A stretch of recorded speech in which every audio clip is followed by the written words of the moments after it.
A scoreless draw at home with Canberra United. An update regarding the ownership situation surrounding the Mariners, and we'll look ahead to the doubleheader coming up at home next Saturday. Hey guys, my name is Lockie. This is Coast Watch Football. Let's talk all the latest Central Coast Mariners, and we'd love for you guys to join the conversation. So feel free to jump in the comment section. Let me know your thoughts on anything we talk about in today's episode. So we will first of all touch on the Mariners 0-0 draw with Canberra in round 21 of the A-League Men's 2025-26 season. So it's all going to come down to next week, man, that final game of the regular season, which is going to be at home against Sydney FC, which we'll talk about a bit later. But a 0-0 draw here. I mean, we'll look at the lineup that we deployed in this game. And as we know, I mean, there was already some concern, minor concern, I think, heading into this game, knowing that we were without some key players, Peter Trimmis, Avani Prakash, who have been starting pretty much week in, week out, Tiana Fuller as well, away, all those three players away with the young Matildas at the moment. So we saw a string of changes for this game. Hamilton starting in this game, Buchanan back at fullback there as well, to my 11 back into the side. There was a number of changes, but considering the fact that we were missing those key players, I thought we did pretty well overall. And it feels like a scoreless draw is probably a fair result. In the first half, we didn't create too much. We didn't really trouble Canberra. Annalee Grove had to make some fantastic saves in this game to keep Canberra scoreless. In the second half, we showed some promising signs. I thought Tamar 11 was probably our most dangerous player going forward, but ultimately neither side really look like scoring. I mean, again, Grove with a couple key saves here and there, but ultimately, again, I think a draw is probably a fair result in this game. My 3-2-1 votes, I am going for Annalee Grove. I think those saves were super important in this game. Again, like I said, to my 11, I thought was probably Mariners' most exciting player going forward. And Tess Quilligan, who hasn't necessarily been starting week in, week out this season. She's come in, and when she is in the side, she's always a reliable player in that midfield zone. I thought she was very, very solid in this game, as was, I mean, much of our defense. Our fullbacks have been great as well. I mean, Buchanan was good in this game, and Lorena Bauman has probably been one of our best players in the last month or so. She's been the last couple of months, I should say. I mean, she's been very, very consistent there in that left back position. So, look, a 0-0 result isn't necessarily what we wanted. A win here could have secured finals football, and here's how the ladder looks. With just one round remaining in this A-League women's season, as you can see here, Central Coast Mariners sitting in 6th place as it stands. So, a win will secure finals football, but the only thing that we are worried about here is Melbourne victory, just 2 points behind us. So it's Melbourne victory. They are away to Perth Glory on Friday night, which is obviously the day before our next game against Sydney FC. So we are going to know our fate. Potentially, finals football will be sealed for us if Melbourne victory failed to defeat Perth Glory on Friday night.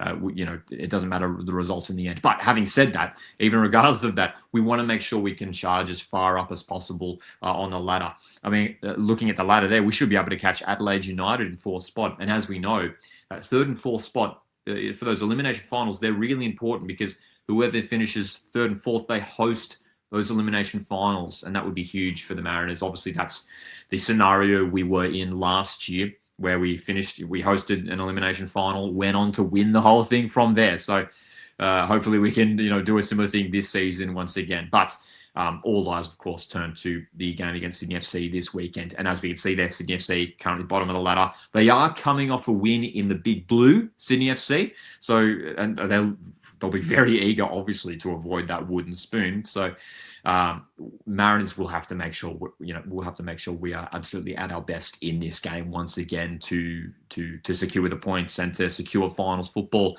yet again here. And if we do, it's just a fantastic achievement once again for the club, who obviously have returned to the A-League women's competition in the last few years, and we've done really, really well. Obviously, coming back and making finals now, hopefully every season since our return. It would be great to keep that run going.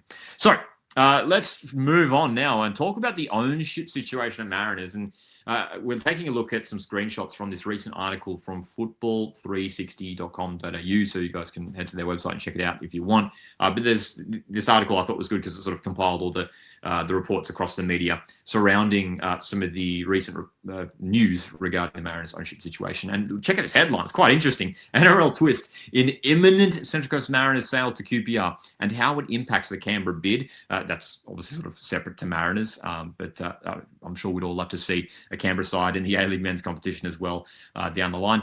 But let's look at what the article says here. Code Sports, they were put up this initial report, I believe. Code Sports claim that the majority owners of West Tigers could set to become the first investors to own both an NRL and A-League franchise simultaneously, with the Holman Barnes Group in advanced talks to buy a stake in the Mariners. So West Tigers potentially with a link here to Central Coast Mariners. The article continues here by saying that report suggests that they are in advanced talks with QPR. So this isn't necessarily anything separate. Reportedly, this is in conjunction with QPR's potential takeover of the Central Coast Mariners. The article continues there saying, who are exploring the option of having a local partner to co-invest in the Mariners, although no deal has officially been sealed yet. And there's one more screenshot I wanted to grab as well. The article reads here, football360.com.au understands there would not necessarily be any link between West Tigers NRL Club and the Central Coast Mariners should the deal go ahead. And that means it would be curious to see what link there would be, if any. Obviously, you've got two teams from two different codes there, but it is quite fascinating, that is for sure.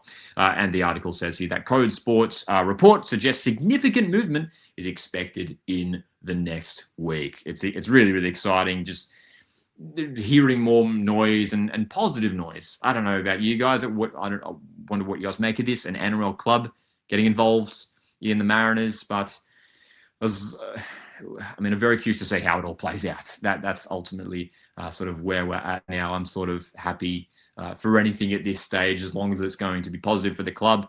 If it's going to help the club and keep the club alive, ultimately, that is what we want.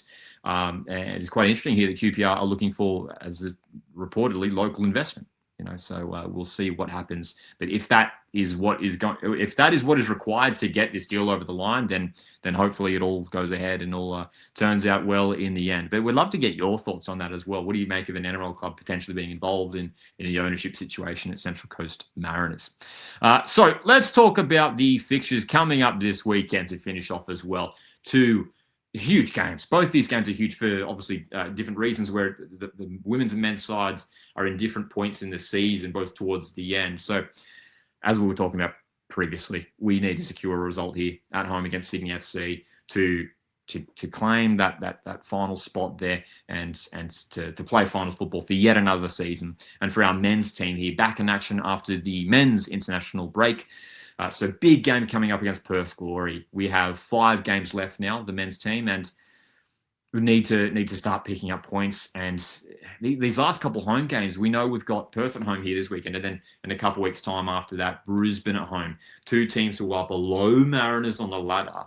Those 2 home games feel like must-win games, considering aside from that, we're coming up against City away, Auckland away, Jets away, which are going to be tricky matches, we should acknowledge. So these home games are must-wins, even with still a month or so remaining in the season. It is so tight looking at the men's table, and so many teams contesting for that 6th spot as it stands at the moment. So, it is interesting looking at our 2 sides and thinking about the fact that both teams are sort of contesting for the 6th spot. But hey, we'll take it in the end. This has obviously been quite a dramatic season for the club. A lot going on off the pitch, and it's great to see that both teams have been super competitive this season. And if both our women's and men's teams can play finals this season, that'll just be a great reflection of just the spirit and the heart of the club. So make sure you're there at Polytech Stadium this weekend, man, for what is one of the biggest days of the season, if not the biggest day of the season so far. Up to this point, doubleheader. It kicks off from 2:15 p.m, the women's game, and then the men's game from 5 p.m. So hopefully wins in both games to help us secure finals football in both competitions. We'd love to get your thoughts on all the latest surrounding Central Coast Mariners. A lot going on at the moment. This is the end of the regular season in the A-League women's competition. 5 games to go for the Mariners in the men's competition, and we'll see what happens with the ownership situation. Will there be an official announcement soon? We'll keep you guys up to date on what happens in that department. When we hear something, we'll make sure we are here talking about it. Thanks very much for tuning in. Hit the like button on the way out to support the channel, and make sure you subscribe to keep up to date to all the Mariners stuff we're talking about here on the channel with me, Lockie, at Coastwatch Football. Thanks, guys, for tuning in, and I'll see you in the next one.